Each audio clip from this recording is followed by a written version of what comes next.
విద్య, వైద్యం, ఉద్యోగ రంగాల్లో ప్రతి ఒక్కరూ రాణిస్తే అభివృద్ధి చెందుతారని హర్యానా గవర్నర్ బండారు దత్తాత్రేయ అన్నారు. అంతేకాకుండా విద్యార్థులు మంచిగా విద్యను అభ్యసించి ఉన్నత శిఖరాలను అధిరోహించాలని హితవు పలికారు.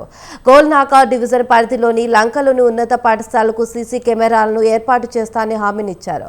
వైష్ణవ్ ఫౌండేషన్ ద్వారా ప్రతి ఏటా విద్యార్థులకు ఉచిత కార్యక్రమాలను ఏర్పాటు చేయడం జరుగుతుందని చెప్పారు. అంతకుముందు ఆయన పాఠశాల విద్యార్థులకు బుక్కులతో పాటు బ్యాగులను అందజేశారు. కార్యక్రమంలో బీజేపీ మాజీ మంత్రి శ్రీకృష్ణ యాదవ్, కార్పొరేటర్ కన్నే ఉమా రమేష్ యాదవ్, మాజీ అధ్యక్షులు రవీందర్ గౌడ్ తదితరులు పాల్గొన్నారు. పిల్లలకు పుస్తకాలు, పెన్సిల్, బ్యాగ్ లాంటి విషయాలు కొన్ని అందజేశాం.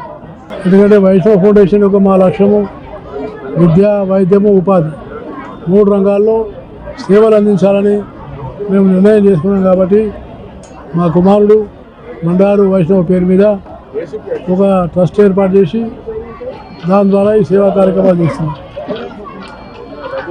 నేను ఒకటే కోరుకునేది విద్యార్థులకు, అంటే దేశంలో పేదరికం పోవాలంటే విద్యనే చాలా ప్రధానమైనది.